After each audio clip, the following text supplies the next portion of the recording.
जय श्री कृष्णा जी। सभी भक्तों का स्वागत है। आइए हम श्री कृष्ण की कथा का अमृत श्रवण करते हैं। जो भी यह कथा श्रवण करेगा श्याम सुंदर अवश्य ही उसके कानों के माध्यम से उसके अंतर हृदय में विराजमान हो जाएंगे। तो भगवान की कथा ही एक ऐसा परम सत्य है जिसके द्वारा हमें भगवान में प्रेम हो जाता है और भगवान के पाने की रुचि उत्पन्न हो जाती है। और यह केवल कथा श्रवण के माध्यम से ही होता है। तो हमें नित्य प्रति भगवान श्री कृष्ण की लीला कथा का आस्वादन करते रहना चाहिए। तो आइए हम कथा को आगे बढ़ाते हैं। पिछले भाग तक हम श्रवण कर चुके हैं भगवान श्री कृष्ण के प्रथम पुत्र की कथा, जो कि साक्षात कामदेव और रति के अवतार हैं। तो बहुत ही प्यारी सी कथा आप सभी ने श्रवण की। तो आइए आज की कथा में हम जानेंगे भौमासुर का आतंक। द्वारकाधीश श्री कृष्ण सागर के किनारे भ्रमण कर रहे हैं और सामने से देवराज आ गए। लेकिन देवराज को आते देखकर ही द्वारकाधीश ने मार्ग बदल लिया। अब क्या कहता है देवराज इंद्र, नाथ आपने मुझे अभी तक क्षमा नहीं किया। वृंदावन का अपराध क्षम्य नहीं है, किंतु आप तो करना निधान है। मुझ जैसे विलासी देव को कहाँ विवेक है। तो उसकी बातों को सुनकर रुक गए श्री कृष्ण और पूछने लगे देवराज से, अच्छा कहो क्या बात है। हे नाथ, भौमासुर ने आतंक मचा रखा है।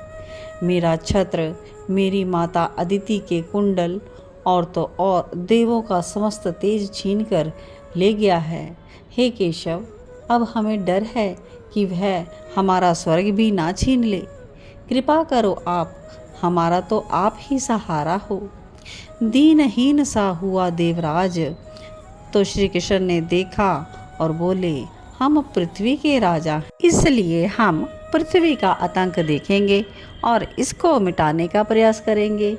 ए देवराज, तुम अपने स्वर्ग की चिंता करो, स्वर्ग की जिम्मेवारी हमारी नहीं है। तुमसे क्या अपना स्वर्ग भी नहीं संभाल होता, तुम अपना स्वर्ग संभालो। श्री कृष्ण ने तो दो टूक आंसर दिया और जाने लगे।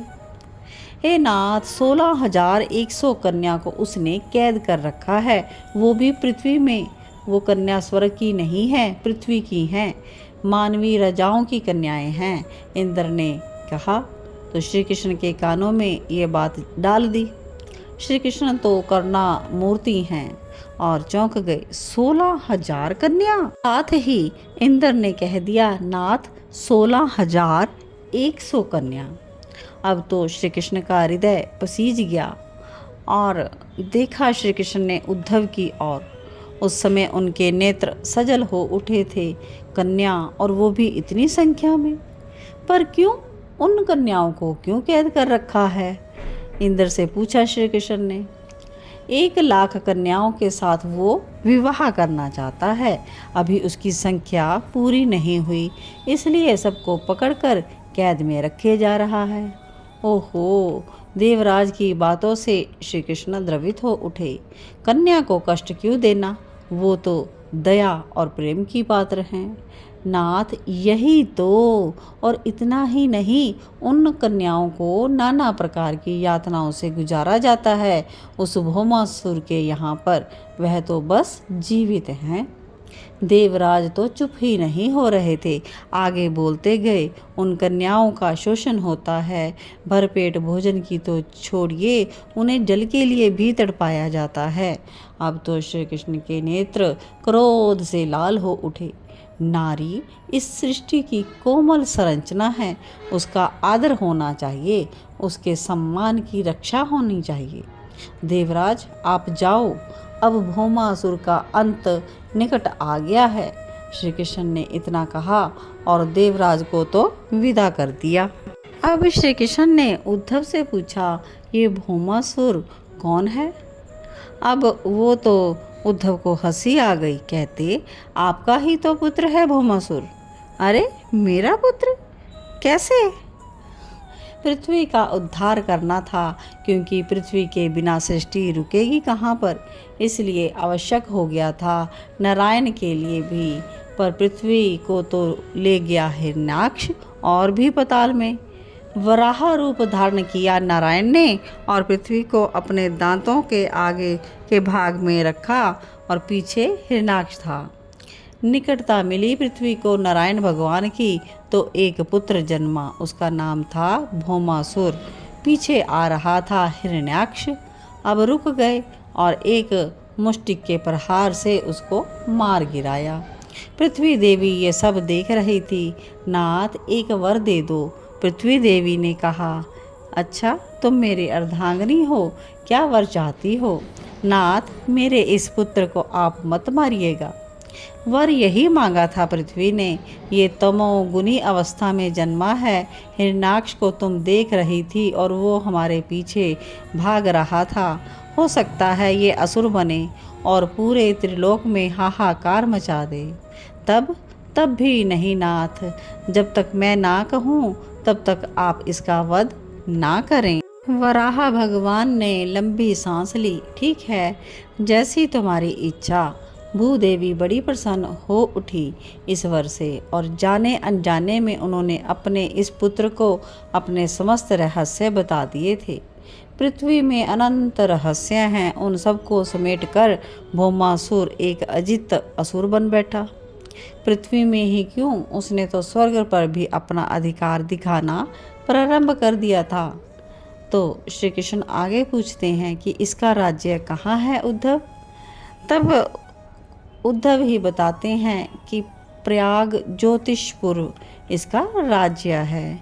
तो कुछ देर सोचा श्री कृष्ण ने और फिर कहते हैं, पृथ्वी को वर दिया है तो उसका क्या होगा?